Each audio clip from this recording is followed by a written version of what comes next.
Grupo Radio Centro, máxima audiencia en medios, y Radio Red presentan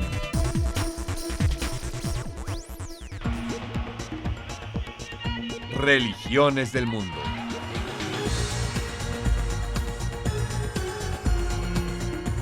El programa que profundiza el concepto de fe recorriendo creencias, ritos y expresiones del fervor religioso de los distintos pueblos del mundo.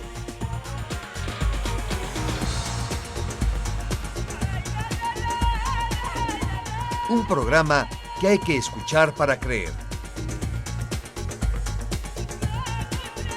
Con el análisis preciso de Bernardo Barranco. Religiones del Mundo. Con el prestigio Radio Red. ¿Cuáles son las principales tendencias actuales de la religión, de los sentimientos religiosos en sociedades secularizadas? ¿Cómo viven la experiencia religiosa los jóvenes, las mujeres? ¿Cuál es el lugar de temas controvertidos como la sexualidad, el rol de la mujer en la sociedad, la mutación de la familia? Religión y procesos socioculturales, una mirada contemporánea aquí en las Religiones del Mundo de Radio Red.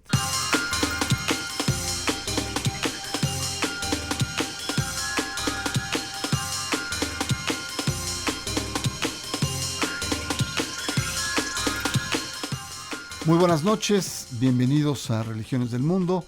Es un honor para mí el que conversemos en torno a un libro que salió a fines del año pasado y es una mirada contemporánea a la religión, a las principales tendencias de la religión. Es un libro coordinado por Josué Tinoco, un amigo de Religiones del Mundo. Muchas gracias por estar acá. También Guité Hartog está presente, y en fin, son varios autores los que han hecho un texto que tienen diferentes ángulos, y el centro, la médula del texto es las principales tendencias de lo religioso en la sociedad contemporánea. Tenemos, ¿cuántos ejemplares, Josué? Tenemos tres ejemplares. Uh-huh. 3 ejemplares de este texto, que son cerca de 150 páginas.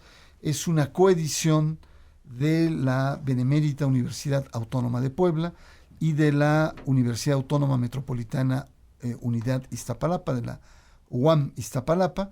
Y bueno, son varios autores, son diferentes académicos, investigaciones, encuestas, en fin, un texto serio sobre las rutas que está tomando lo religioso en nuestra sociedad contemporánea.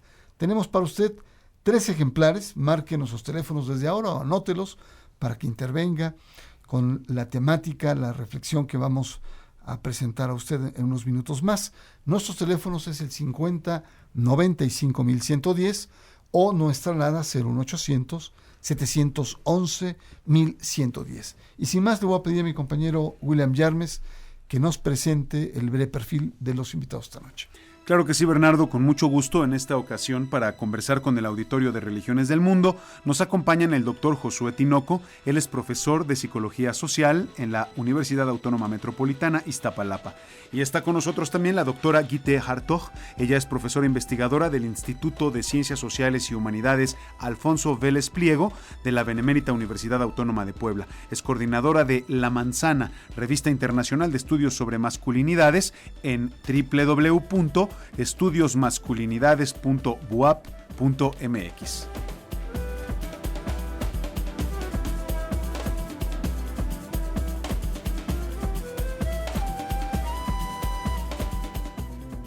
Bueno, estamos en vivo este martes y el tema es muy interesante, sobre todo a la luz de los acontecimientos que estamos viviendo actualmente. Pero antes de abordar, me gustaría, Josué, que nos hicieras una muy breve semblanza de lo que es el libro, de la temática que aborda y bueno, la colaboración entre las dos universidades, que me parece muy interesante que unan esfuerzos para sacar ediciones y materiales de alto contenido actual y de mucha inquietud. Religión y pensamiento social, una mirada contemporánea. Hola Bernardo, hola Willy, saludos al auditorio. Para nosotros ha sido una temática desde hace años, como bien sabes, ya hemos estado aquí participando contigo y en esta ocasión nos encontramos y decidimos trabajar conjuntamente con la doctora Hartog, con algunos otros colegas, porque nos parecía importante hace un poco más de un año, menos de un año, que estábamos justamente definiendo cómo estaba el pensamiento social en nuestra actualidad vinculado con la parte religiosa.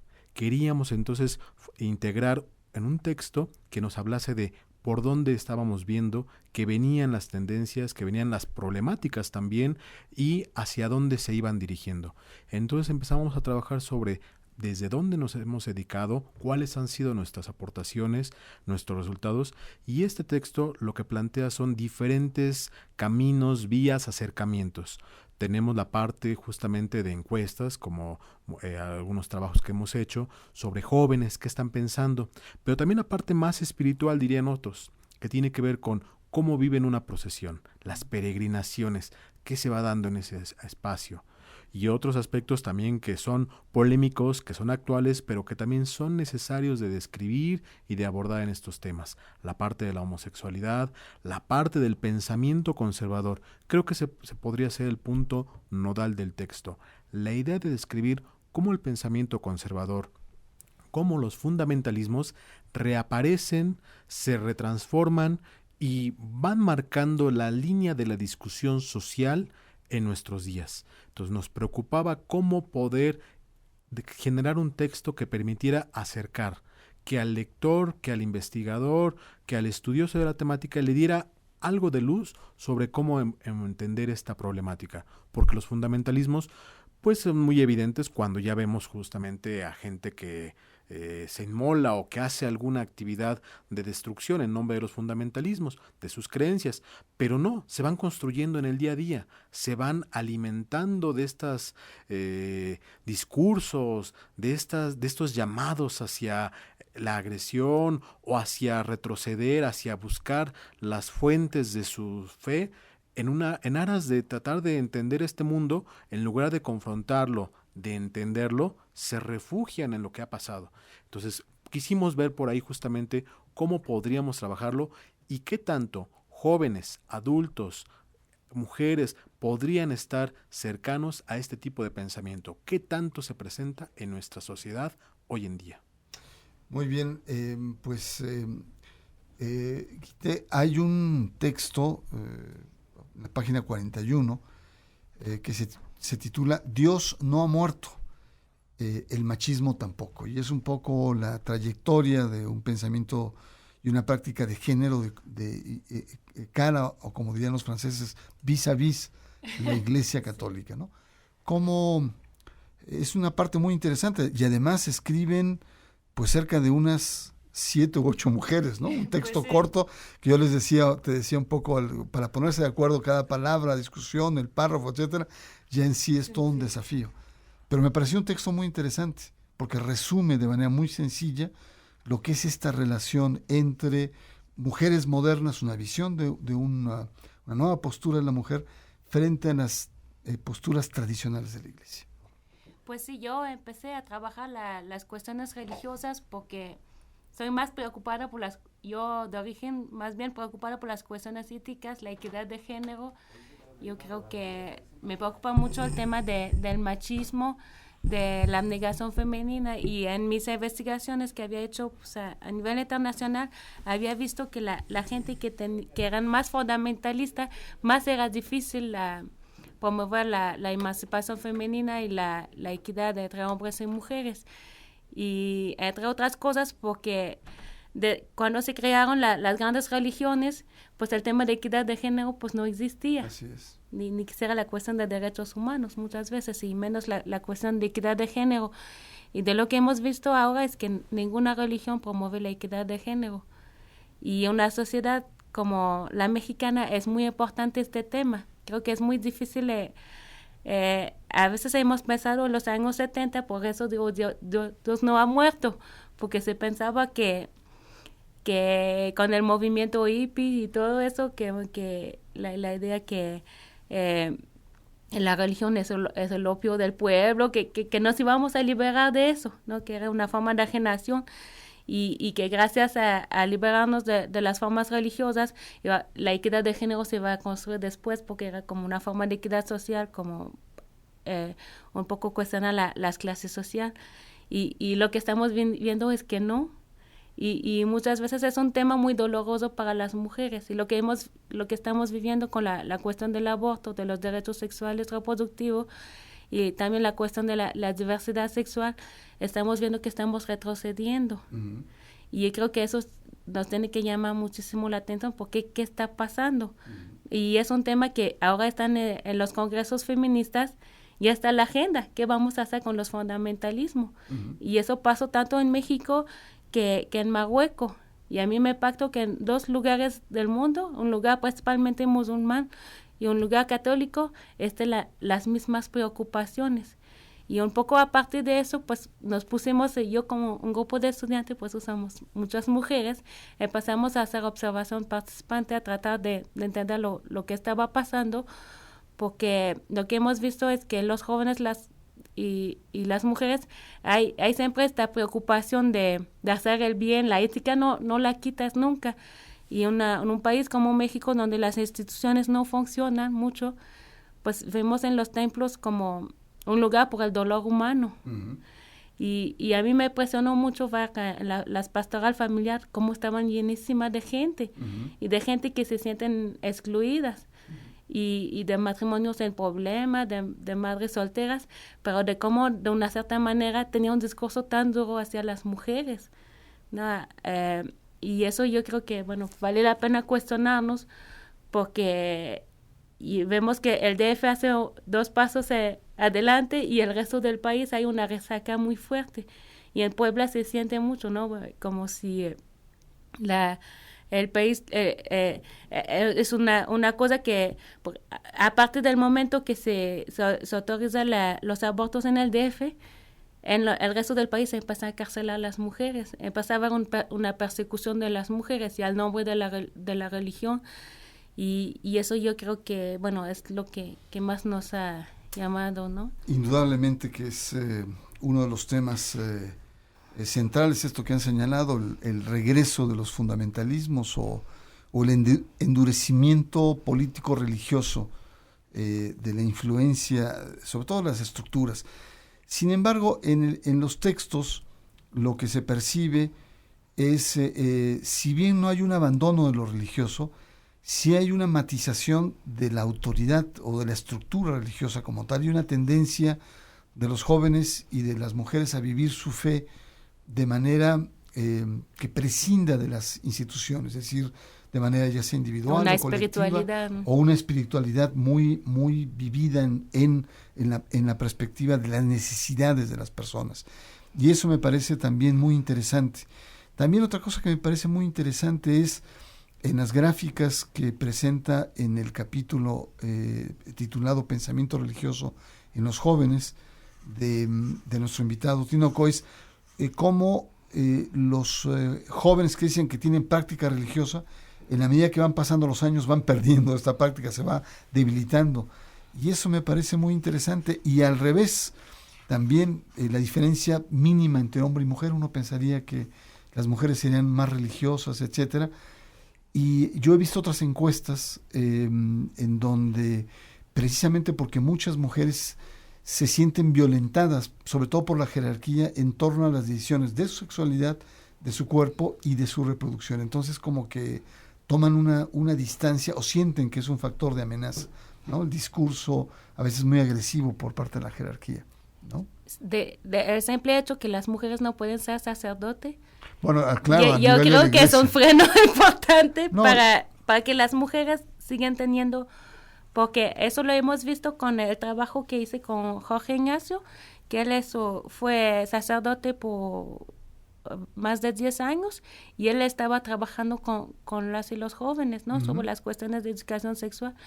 Y era como un tema que las mujeres con formación religiosa no pueden aspirar a ser sacerdote. Y eso es una forma de discriminación fundamental, claro, que en las otras instituciones, hasta en el ejército, permiten a las mujeres de tener puestos de poder. digo, en todas las otras instituciones del mundo, más o menos, ya las mujeres pueden lograr un cierto cambio y vemos... Y déjame decirte que no solamente es la Iglesia Católica, en general aquí tuvimos con los presbiterianos hace 15 días como hicieron una avanzada y en esos pasos hacia adelante ordenaron mujeres en el ministerio episcopal. Pero después hay una regresión conservadora y más bien las desordenaron. Ahora, el texto también es muy interesante porque plantea una especie como de triángulo, ¿no? Que ustedes señalan. Uno, es un patriarcado indiscutible al interior de la Iglesia. Dos, una especie de María como el modelo femenino, una mujer de abnegación. Y la tercera, que no recuerdo exactamente, la tercera perspectiva es toda la dimensión de la familia, ¿no? Ajá, la Sagrada Familia, un solo modelo familiar. Así es. Entonces, y la cerrazón frente pues a prácticas que están dando. En fin, hay muchos elementos que podemos conversar, pero yo los invito a que muchas de esas tendencias lo podemos dividir como en dos grandes bloques. Podemos ser una en torno a los jóvenes, en torno a por dónde van los jóvenes y concretamente también las mujeres jóvenes, las mujeres profesionales con una nueva mentalidad que está representada a través de ti como investigadora, Guité, y lo que estamos viendo actualmente, que no escapa lo que sería una mirada contemporánea de lo religioso. Yo quiero invitar a nuestro auditorio para que se incorpore a esta conversación. Estamos viendo como los grandes movimientos, ya hay una hipótesis que está planteada aquí en la introducción misma del libro, que es una afirmación de fundamentalismo, es decir, una afirmación de lo conservador, no solamente en el catolicismo, en las otras religiones como la religión musulmana, en el judaísmo, y la tendencia en jóvenes, en homosexuales, en mujeres, y en un último capítulo que tiene el libro sobre el tema de la peregrinación, el tema de los desplazamientos hacia lugares sagrados, que es muy importante, no solamente en el mundo católico, sino también atrás. Nuestros teléfonos 50 95 1110, nuestro celular 01800 711 1110. Tenemos 3 ejemplares de este libro que son diferentes investigaciones. ¿Qué te parece si entramos al tema de los jóvenes? Y aquí Angie preparó una brevísima entrevista de salida que me gustaría que después la comentaras y la vincularas con tus investigaciones y tus encuestas. Simplemente darle un color y abrir a nuestro auditorio a la voz de los jóvenes en este espacio. La primera pregunta que realizó Angie lo hizo en la Universidad Iberoamericana para equilibrar no solamente la de Puebla, la Benemérita de Puebla o la UAM, Xochimilco, sino ahora nos vamos a 2 universidades privadas y católicas. Una a la Ibero y otra a la Universidad Anáhuac, Campus Interlomas, a la Universidad Anáhuac Norte. La primera pregunta es, ¿crees en Dios? ¿Sí o no? ¿Por qué? Yo sí creo en Dios. Para mí, Dios es la esencia de todo, de dónde surgió todo, el origen del universo, de la materia, de todo lo que vemos, sentimos y tocamos. Yo creo que Él es el responsable por todo, por la vida. Sí creo en Dios y fue algo que me inculcaron en mi casa desde que nací, toda la vida. Sí creo en Dios porque me lo inculcaron en mi casa. Sí, porque no creo que el hombre haya como que creado la vida de origen. Sí, porque así también me lo han inculcado. Segunda pregunta, jóvenes universitarios. ¿Qué tipo de prácticas religiosas realizas? Me busco ir a misa siempre cuando yo puedo, en los domingos, y también realizo oraciones diarios. Pues usualmente voy a misa y todos los eventos religiosos. Voy a misa, rezo.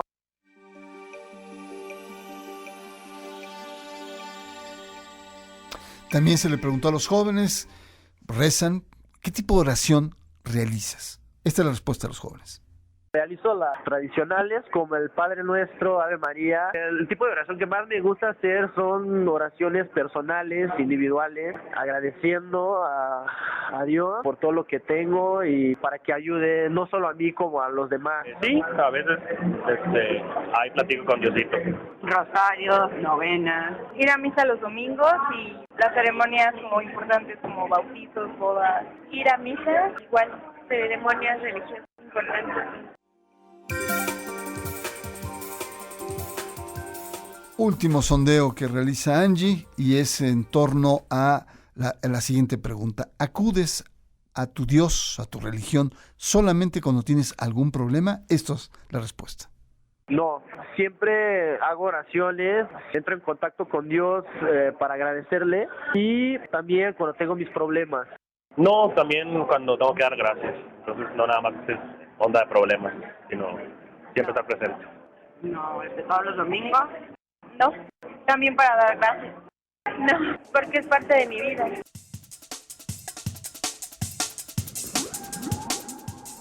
Pues este es el sondeo que realizó Angie. Angie, muy religiosos todos estos chicos. ¿No te encontraste por ahí un ateo, algún agnóstico, alguien que tenga una... No, la verdad que entonces sí estoy sorprendido. Bueno, experto en tema de religión, jóvenes... Tinoco, ¿qué te provocan estas respuestas? Lo han dicho perfectamente bien los jóvenes. Es algo personal, es algo que me vincula con esta entidad, con esta búsqueda de la idea de Dios. Es un tema que uno pensaría, y siempre se le ha dicho, los jóvenes no están acercados a Dios, son mundanos, les gusta solo las fiestas, y no es cierto. Eso es lo que encontramos en nuestra investigación, y de hecho aquí no te lo estamos presentando, pero igual lo podemos acercar al público si nos pasan los correos electrónicos. La investigación ya diseccionada o señalada por universidades. También lo tenemos tal cual. ¿Qué ha pasado en la Ibero? ¿Qué pasa en la Salle? ¿Qué pasa en el Tepeyac? ¿En el CUM? Y en todos ellos encontramos que hay esta idea, pero no es la misma. A veces, en algunas de las preguntas encontramos más religiosidad en jóvenes de escuelas públicas, laicas, que en jóvenes de escuelas particulares de orientación cristiana. ¿Qué sucede entonces? Que estamos viendo que los jóvenes sí necesitan, sí les gusta, sí viven su religiosidad. El problema está en que no viven la religiosidad oficial. Y decimos problema para las instituciones, porque en realidad para ellos no es ningún problema. Es decir, cuando dices esto es, los jóvenes creen, tienen necesidad de creer, tienen una espiritualidad, les gusta, pero que la viven de manera más personal. Lo apropian y entonces dicen, sí, me gusta este rito, pero no lo hago en la forma o incluso en los procedimientos que me están señalando. Yo tengo mi vinculación, lo señalaban en la cápsula, pues yo tengo mi trato personal con Diosito, es decir, es este acercamiento porque me interesa a mí. No escuchamos aquí que hubiera mi familia me llevaba o el cura de la iglesia, no. Es este involucramiento personal. Y entonces lo que estamos viendo es, existe un pensamiento religioso en los jóvenes en la Ciudad de México, en los universitarios, perfectamente claro, perfectamente identificable. No es la clásica pregunta de si te gusta ir a la iglesia, tiene que ir más allá, en el sentido de qué cosas de la religión vives. Y por lo tanto, entonces, el pensamiento religioso está presente en la vida cotidiana. No es que estén todo el tiempo dándose golpes de pecho, ni que estén yendo cada domingo a la misa, como mencionaban algunos. Pues voy en los bautizos, voy en determinadas ocasiones. Hay esta vivencia definitivamente. Y una cuestión que señalas en tu trabajo, es decir, este alejamiento de lo institucional, de las formas, de las doctrinas, de las autoridades, y esta apropiación personal de lo religioso sería una cuestión. Y otro aspecto que también llama poderosamente la atención son algunos temas vinculados a la cuestión, digamos, de la práctica. Por ejemplo, en uno de tus cuadros, lo que señalas es las necesidades espirituales. Un 49% en los jóvenes y un 58% en las mujeres, es decir, hay más necesidad. Sin embargo, en otros momentos de la encuesta, cuando dicen las prácticas son casi iguales, claro, pareciera ser que las mujeres tienen una mayor necesidad de un acercamiento espiritual que los hombres. Sin embargo, a la hora de las prácticas son casi idénticas, o la diferencia es mínima. ¿Cómo ves este dato? Pues yo interpretaría que muchas veces a las mujeres nos dicen de vivir para los demás, de ser buenas personas, como que hay más conciencia de a veces de la ética, ¿no? De preocuparse por los otros. Para ser una buena persona, un ajá. poquito más, ¿no? Porque vemos que también que es muy presente en los hombres, a veces exageramos las diferencias, porque finalmente son una diferencia de pocos O sea, tú dices ahí hay una parte educativa, formativa, ajá, en caso de las mujeres. Ajá. Ajá. Bueno, y hay otro aspecto que también es muy interesante y que lo tienes en la página, ahora lo vamos a ubicar, y es sobre las tendencias en donde entre más jóvenes pareciera ser que son más religiosos los jóvenes, ¿no? Claro. Por ejemplo, jóvenes de 12 a 14 años. Y en la medida que pasa el tiempo van perdiendo, se van racionalizando. ¿No? Fíjate que es un dato que estamos tomando. El capítulo se refiere mucho a las diferentes encuestas que se han publicitado de, por ejemplo, el Instituto Mexicano de la Juventud. Uh-huh. Y entonces son datos que tomamos tal cual de ellos. Uh-huh. Aquí lo que estamos interpretando es, sí, existe esta idea de que los jóvenes, entre más pequeños, entre más adolescentes están más cercanos a la iglesia, porque existe mucho esta parte de presión familiar. Uh-huh. Vas a la iglesia porque voy yo, porque va tu abuela, porque va alguien de la familia, y entonces son más obligados y por lo tanto van más a la iglesia, definitivamente. A medida que van creciendo o va aumentando la edad, 20, 25, hasta 30 años, como que se empiezan a desapegar. Uh-huh. Y este es el punto que llamamos la atención. Una cosa es la parte institucionalizada de la asistencia, de la idea de que estás participando, y otra es la vivencia espiritual. Entonces lo que encontramos aquí en el texto es que no importa la edad, la vivencia espiritual se va manteniendo. Uh-huh. Van modificándose las formas de expresar esta vivencia espiritual. Uh-huh. Es más la asistencia entre más jóvenes, o incluso ya cuando tiene uno edades mayores, pero la vivencia espiritual es, me parece, que el hilo conductor que deberíamos estar estudiando, que nos permite justamente entender cómo se representa en su mundo y cómo van a vincularse con la parte social. Muy bien, sí. Creo que una parte yo haría la hipótesis que también nace el deseo sexual. Que claro, antes de los 13 años no es tanto. Pero aparte que les nace las preocupaciones sexuales en los jóvenes, que empiezan a besarse, a tener fajes, ya se hace más una doble moral. Lo vemos en el otro capítulo con los grupos de discusión con los jóvenes, que son jóvenes con formación religiosa, y les preguntamos cómo ven su educación sexual, y ya empiezan a generar una esquizofrenia, porque lo que les dice la iglesia sobre la sexualidad, sobre la virginidad, sobre la abstinencia, sobre el pecado, en el mismo tiempo se enamoran, tienen pasiones, tienen deseos, y ahí se empiezan a alejar. Una tensión personal. Ahí se genera una tensión muy fuerte en los jóvenes, porque es muy difícil acomodar las dos. Uh-huh. Lo que tu cuerpo, tu libido te pone a hacer, también la cuestión de la homosexualidad, todo el discurso sobre la masturbación, y ven en la iglesia y no pueden... Es no interesante. pueden conjuntar los dos. Y ahora, antes de irnos una pausa, en Europa también están haciendo ejercicios, pero hay, por ejemplo, el tipo de medición de la religiosidad es muy eucarístico, es decir, es la asistencia a la misa. Y, por ejemplo, vieron al país más católico, que es Italia, o con más práctica eucarística, y decían que era el 30% de los católicos que iban regularmente cada domingo a misa, frente a los franceses, que solamente el 4% va. Sin embargo, hicieron un análisis más acucioso y vieron que aparentemente era lo que decían el 30%, pero en la práctica no llegaba al 30%, ni siquiera llegaba a un 10%, porque bueno, algunos domingos no iban, o iban y sí, tal, pero claro, en la encuesta se planteaban muy formales. En estos casos, usted lo que están planteando en el libro es, 1, hay una permanencia religiosa en los jóvenes. 2, hay una tendencia a personalizar lo religioso. 3, hay una tendencia también a alejarse de lo institucional. Después hay un tipo de práctica que conforme pasa el tiempo va variando, pero hay la búsqueda sigue siendo esencial.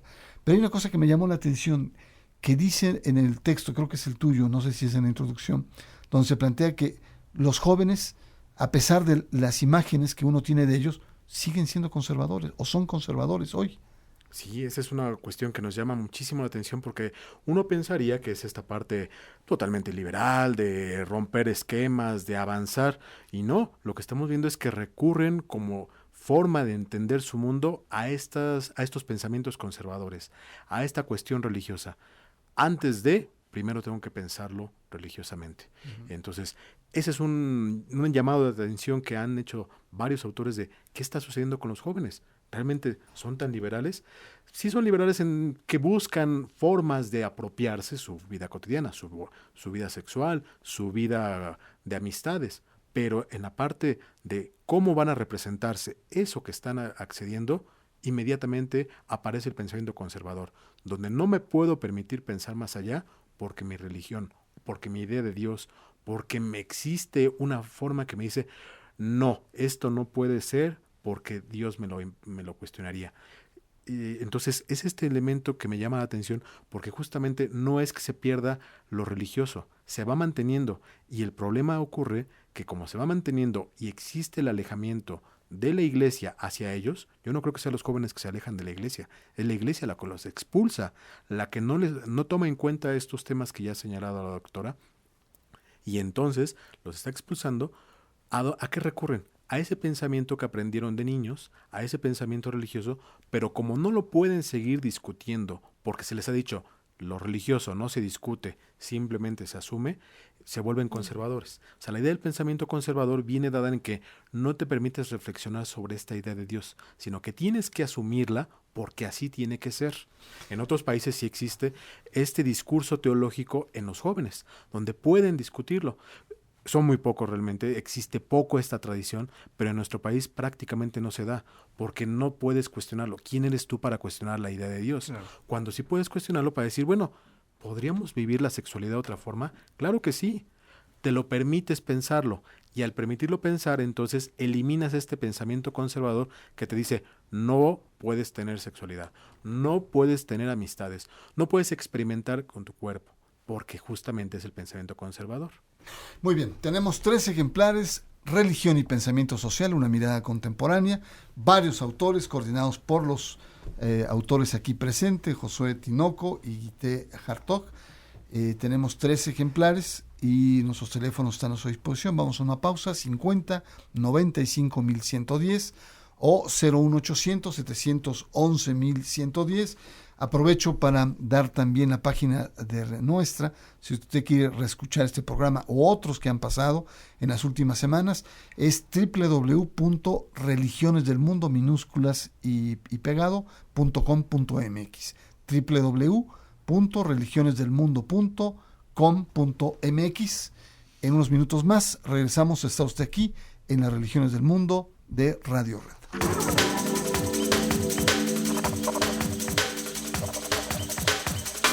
Está usted escuchando Religiones del Mundo con Bernardo Barranco.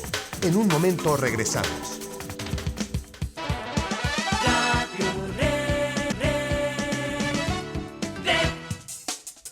Continuamos con Bernardo Barranco y las Religiones del Mundo.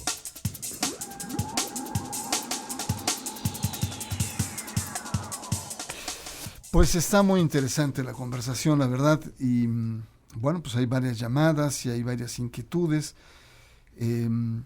Está muy interesante porque, y además hay muchos temas que quedan fuera, no solamente las tendencias contemporáneas de lo religioso, el fundamentalismo, estas posturas, como señalaba la doctora Guité, que son pasos para adelante y pasos para atrás, pero sobre todo hay temas que están ahí pendientes, el tema de la homosexualidad en el pensamiento y en lo religioso, el tema del machismo, el tema de la religión popular, el tema de la racionalidad, en fin, hay muchos aspectos, pero bueno, a lo mejor los dejamos para otro momento, son importantes, pero me interesa mucho conocer el punto de vista de lo que está pasando actualmente. Y lo que está pasando es, pues, ante el fallo de la Suprema Corte de Justicia de la Nación, que se da a inicios de semana, que ya se había adelantado la fin de semana anterior sobre la aprobación en torno a los matrimonios gay, que daba el tema de la adopción.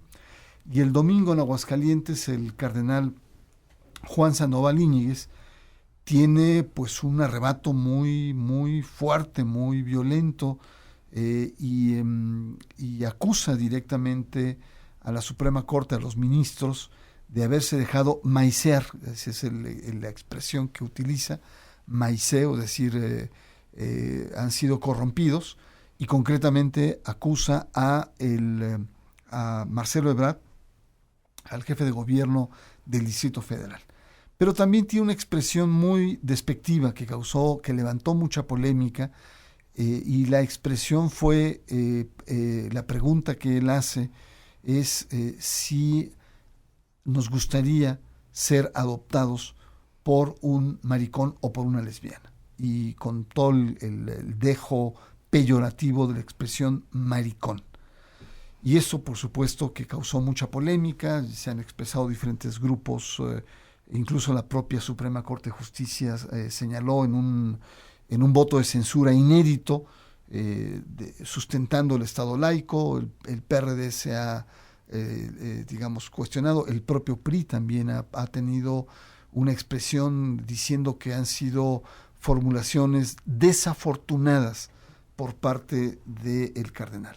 Y bueno, el efecto que quiso crear, es decir, la presión, salió todo lo contrario, y más bien se le revirtió, como diría Verónica Veloso, con un efecto boomerang, más bien se le revierte al propio cardenal.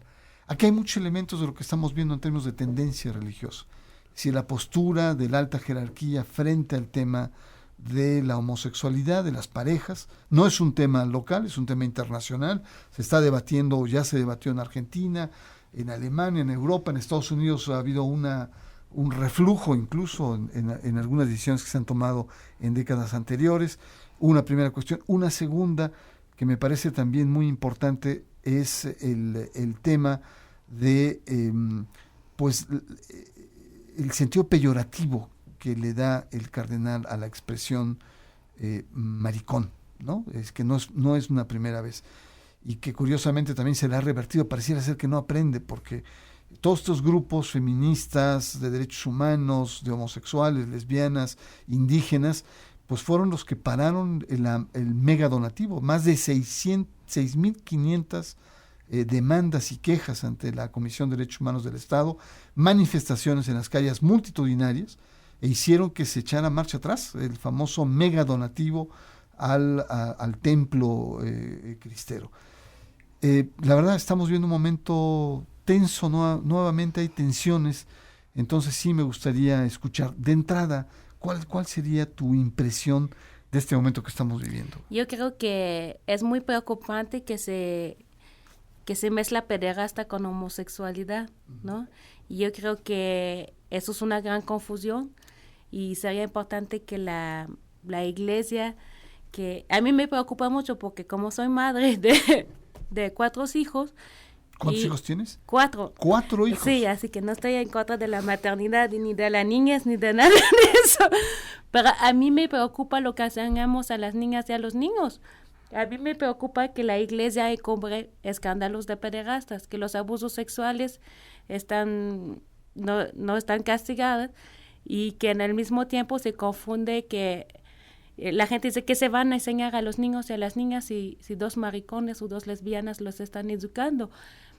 O sea, y eso tiene mucho parte con la idea de la Sagrada Familia, que tiene que ser papá, mamá, niño y niña, y que solamente así vamos a crear niños y niñas sanas. Y yo creo que muchas veces toda la violencia sexual, todos los abusos, todo el despotismo, que muy poco cuestionamos la autoridad, y yo creo que es uno del problemas que viven los jóvenes. Tenemos autoridades religiosas que no se preocupan para los niños y las niñas, y menos se preocupan para los jóvenes. Y no vemos en las autoridades religiosas. Sería importante ver el contradiscurso, porque hay mucha gente religiosa que están a favor de la diversidad sexual, que están en contra de los crímenes pederastas, que les da muchísima pena lo que está pasando con las autoridades.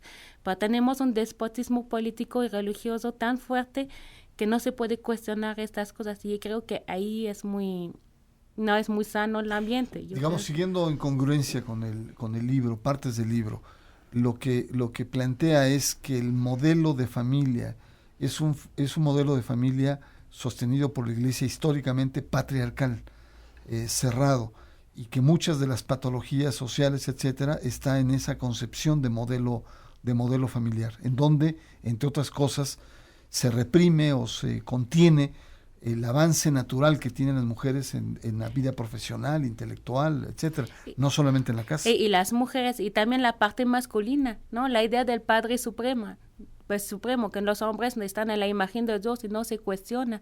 Y es un rasgo muy fuerte de la familia mexicana. Puedes tener un papá desgraciado, que abuso, que violento, no lo puedes cuestionar. Uh-huh. Porque está en la imagen de Dios y es como un tema tabú que es muy difícil cambiar y pasa igual con las autoridades religiosas. No las puedes cuestionar estas autoridades religiosas que cubren crímenes, abusos, y eso es muy poco sano porque así estamos generando un tipo de hombres déspotas, uh-huh. ¿no? Y lo vemos con la cuestión del aborto. Yo digo, los hombres son los primeros que abortan. Son los primeros que violan y abusan las niñas que se embarazan, o que dejan las mujeres solas con el producto, uh-huh. y a ellos nadie les cuestiona, nadie les persigue. Y la carga es de las mujeres. Y la carga es de las mujeres, aunque sean niñas. Así es. Josué, tu opinión, porque sí me parece muy, muy, muy importante el momento del debate que estamos teniendo. Es decir, en una sociedad plural, la Iglesia y la jerarquía tiene todo el derecho de expresar su desacuerdo a posturas que van en contra, digamos, de su doctrina, de su identidad, de su corpus. Creo que ahí nadie cuestiona. Claro, su derecho a decir. Porque es una sociedad abierta. El problema que se plantea es cómo entran al debate, porque no es la primera vez, han entrado de muchas maneras, violentando, digamos, culpabilizando, señalando, ¿no? Y provocan reacciones a veces también iracundas, igual que es una especie de relación causa-efecto, y se desvirtúa un debate de altura, y entonces estamos viendo si el cardenal habló de maricones y de no sé qué, no sé cuánto, cuando el tema es un tema como que de fondo, un tema importante para la sociedad mexicana, que se desvirtúa por los adjetivos peyorativos y los sustantivos que utilizan algunos actores. Y lo plantean como una forma de que es su estilo coloquial. Casi, compréndanlo, así habla él, no es que sea una posición ideológico-política. Y yo creo que ese es el problema, que no reconocen el alcance, el espacio de poder que generan en los feligreses. Yo creo que podemos entrarle a esta temática desde 3 lecturas. Una primera que tiene que ver con echar la bolita fuera, tratar de distraer de los casos de Marcial Maciel, de los casos de abuso sexual, de los casos de diferentes problemáticas que han sucedido en una organización social como son ellos, distraerlo. Que la gente no vea hacia adentro, que vea hacia afuera. Otro elemento que tiene que ver, un posicionamiento político. Estamos justamente con los diferentes precandidatos y entonces están lanzando dardos, lanzando juegos para ese punto. Pero el más grave tiene que ver con este fomento de odio que lo que únicamente va a provocar es que en lugar de hablar de las temáticas y de definir por qué sería importante que no solo los homosexuales y lesbianas adoptaran, sino también la gente que no está casada y que de repente le gustaría ser un padrino, que gustaría tener una relación directa con alguien y encauzar en su vida. Prácticamente con este esquema que han planteado no debe existir. Es más, veníamos comentando, ¿qué sucede con las madres solteras o padres solteros? Con este discurso lo que va a suceder es que la Iglesia va a pretender que entonces se casen para que puedan educar a ese hijo que ya tienen. Entonces se desvirtúa completamente y se pierde la riqueza de una discusión hacia una nueva forma de convivencia social, sea en un sentido o en otro sentido. Me parece que entonces los 3 vertientes nos hablan de una poca sensibilidad y poco interés por su feligresía. Con la encuesta lo que estamos viendo justamente, los jóvenes les gusta la religión, pero no les gusta los jerarcas, no les gusta la parte institucional.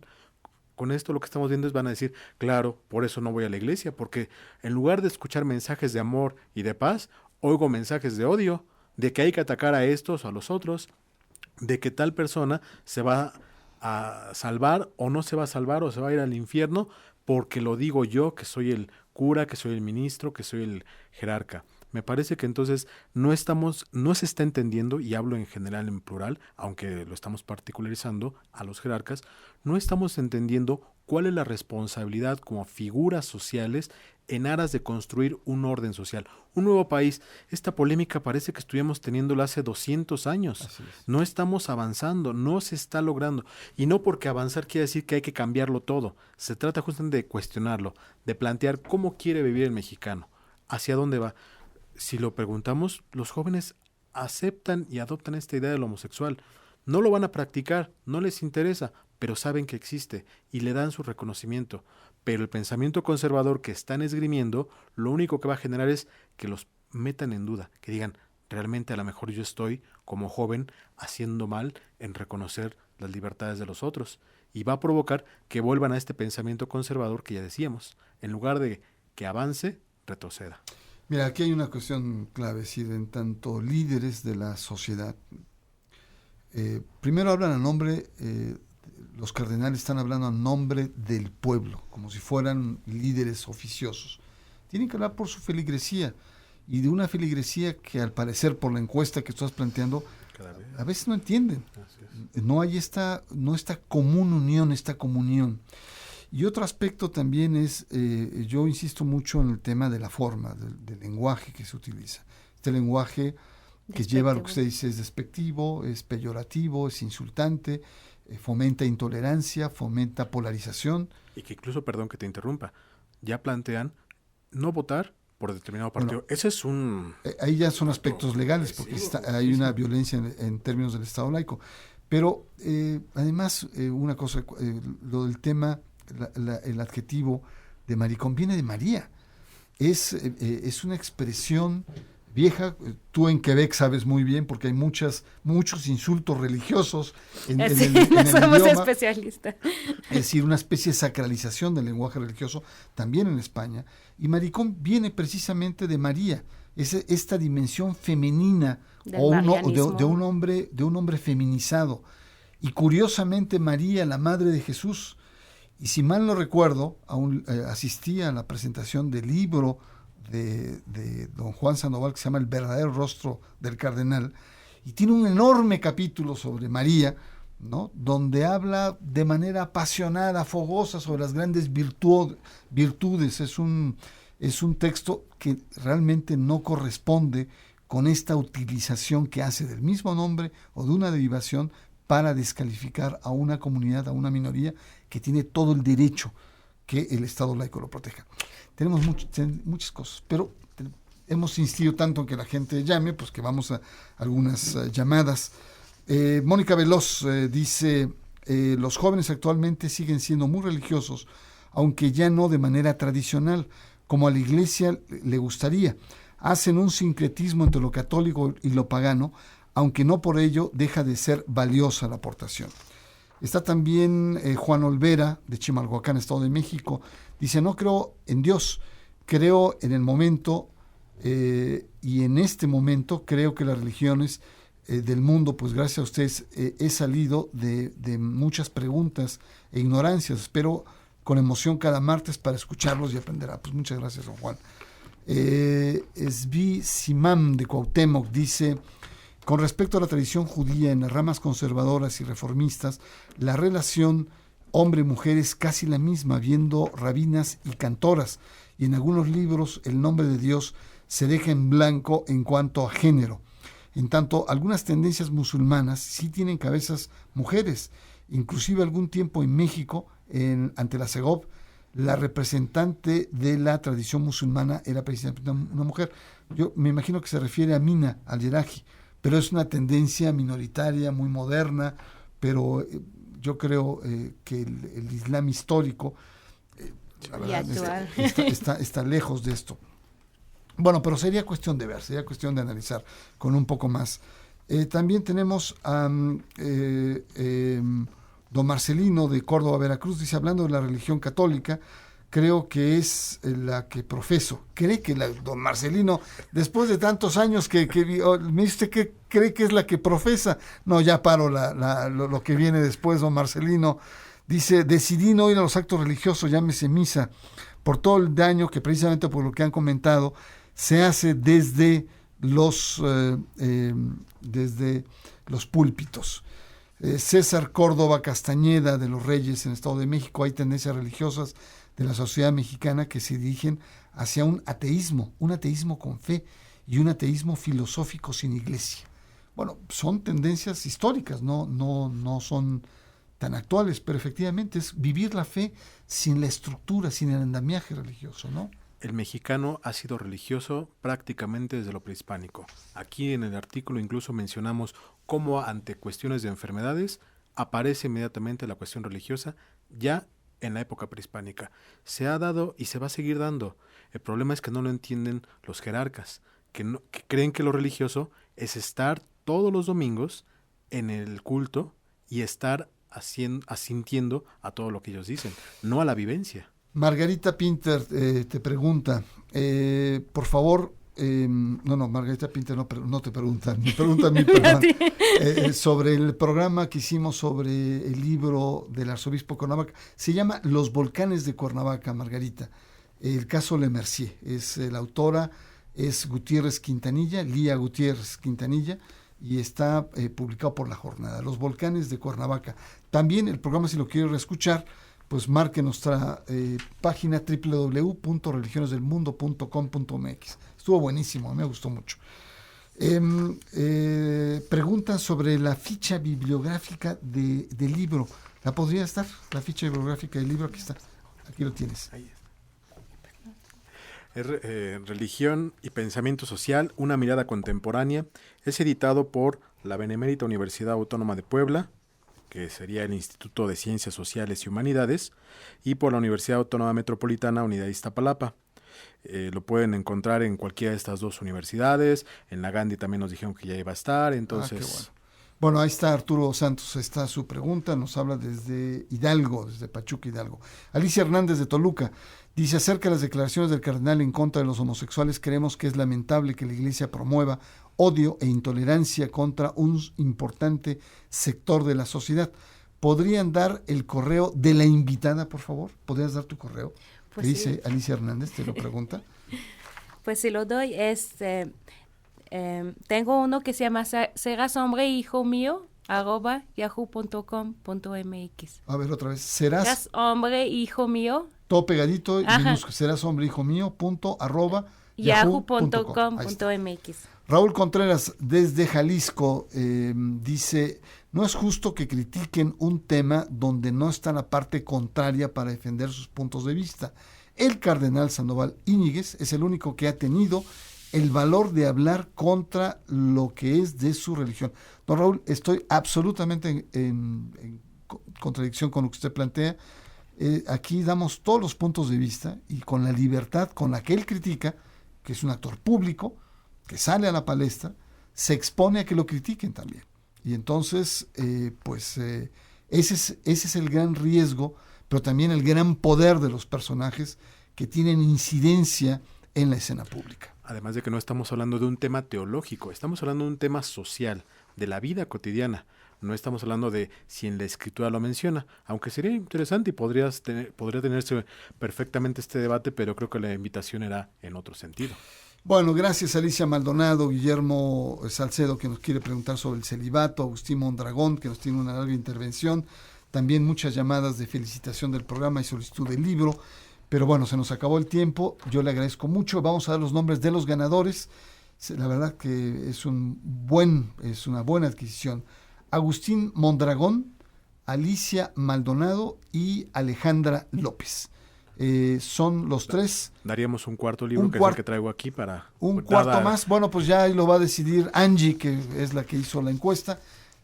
Josué. Gracias. Muchísimas gracias por estar acá con nosotros y bueno, pues estamos abiertos para que próximas investigaciones, trabajos, coloquios. Religiones del Mundo está precisamente para eso, para abrir campos, horizontes y sobre todo del mundo académico. Muchas gracias, buenas noches y nos escuchamos la próxima semana aquí en Religiones del Mundo. Nada más hoy cumplimos 15 años estar al aire. Qué honor. Wow. Buenas noches.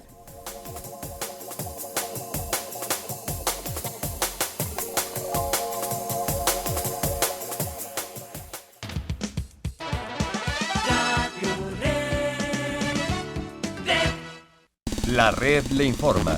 En Radio Red 1110 AM.